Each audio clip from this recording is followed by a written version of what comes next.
প্রথমবার সিংহায় ফু দেওয়ার পরে আসমান জমিন উলট পালট হয়ে যাবে, লন্ড ভন্ড চূর্ণ বিচূর্ণ মেসাকার হয়ে যাবে।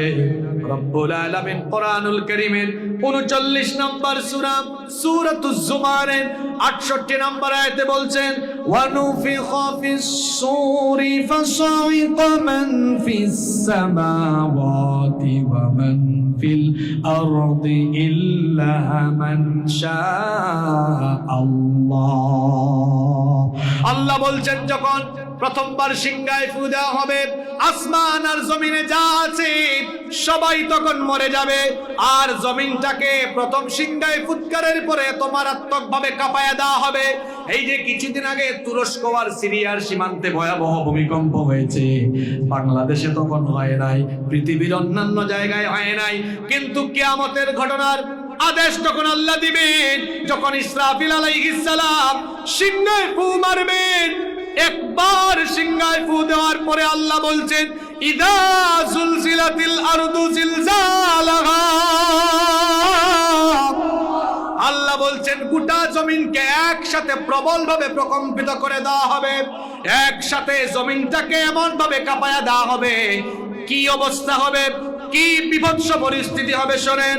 রব্বুল আলামিন কোরআনুল কারীমের 73 নম্বর সূরা সূরা মুজাম্মিলের 14 নম্বর আয়াতে বলেছেন, ইয়াউমা তারজুফুল আরদু ওয়াল জিবালু ওয়া কানাতিল জিবালু কাসীবাম মাগীলা। আল্লাহ বলছেন জমিনটাকে এমন ভাবে কম্পিত করে দেওয়া হবে, এই যে জমিনের উপরে পাহাড় আছে, পাহাড় সুদ্ধা জমিনটাকে কি করা হবে শোনেন। আল্লাহ তাআলা অন্য আয়াতে আরো সুন্দর করে বলেছেন, ওয়া হুবিলাতিল আরদু ওয়াল জিবালু ফাদুক্কাতা দাক্কাতাম ওয়াহিদা। পাহাড় সুদ্ধা জমিনটাকে উপরে উঠায়া একটা আছাড় দিয়ে জমিনের সবকিছু চূর্ণ বিচূর্ণ করে দেওয়া হবে। আল্লাহু আকবার।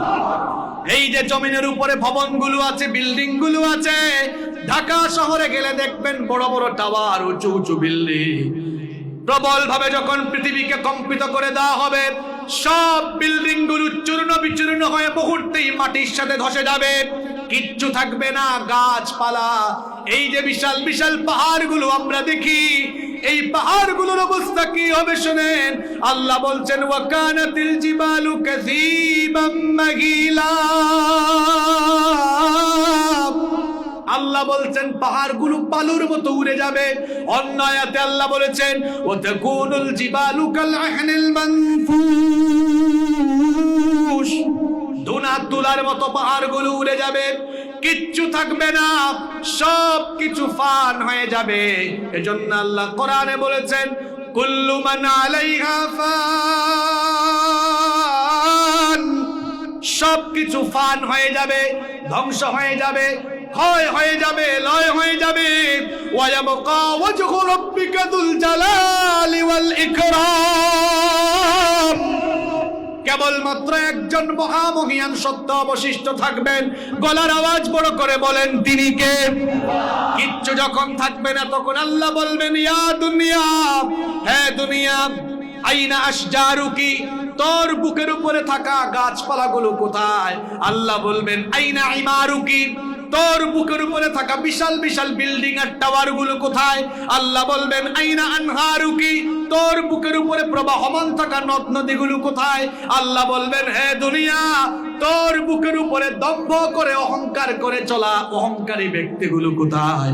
আল্লাহ বলবেন, হে দুনিয়া, তোর বুকের উপরে মানুষের উপরে জুলুম করা, মানুষের উপরে নির্যাতন করা সেই জালিম গুলো কোথায়? আল্লাহ প্রশ্ন করবেন, লিমানিল মুলকুল ইয়াউম। আল্লাহ জিজ্ঞেস করবেন, আজকে ক্ষমতা কার? এরা তো জবাব দিয়েছেন আল্লাহ, কিন্তু বলেন তো তখন জবাব দেওয়ার মতো আপনারাও থাকবেন নাকি? কিচ্ছু নাই। আল্লাহ একাই প্রশ্ন করবেন, লিমানিল মুলকুল ইয়াউম, আজকে ক্ষমতা কার? জবাব দেওয়ার মতো কেউ নাই। আল্লাহ প্রশ্ন করে আল্লাহ এবার জবাব দিবেন। আল্লাহ বলবেন, লিল্লাহিল ওয়াহিদিল কাহ্হার। আজকে ক্ষমতা চলবে কার? সেদিন ক্ষমতা কারোরই চলবে না, আল্লাহর ক্ষমতা চলবে। মাঝে মাঝে তো আমরা ক্ষমতা পাইয়া দিশেহারা হয়ে যাই, হুঁশ থাকে না, উঠি কি বসি, মরি কি বাঁচি, যা মন চাই তাই করি, দিনের বিরুদ্ধে অবস্থান নেই। আরে বেটা, আল্লাহ যেখানে বসিয়েছেন ওখান থেকে জুতার বাড়ি খাওয়াই আল্লাহ নামাইতেও পারে। সব ক্ষমতার মালিক কে?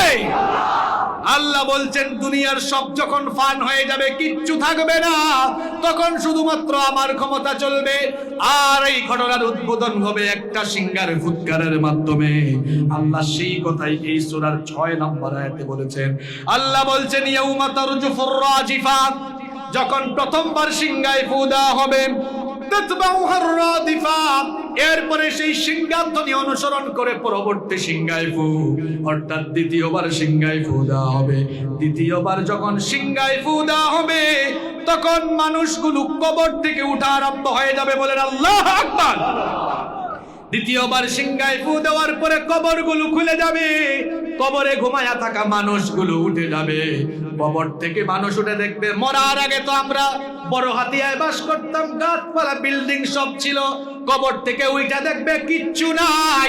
মানুষ এই বিভৎস অবস্থা দেখে বলবে, ক্বালু ইয়া ওয়াইলানা মান বা'থানা মিন মারকাদিনা, দুর্ভাগ্য, কে আমাদেরকে কবরের ঘুম থেকে ভাঙালো? মান বা'থানা মিন মারকাদিনা, কে কবর থেকে উঠালো? কি বিভৎস পরিস্থিতি আমরা দেখছি।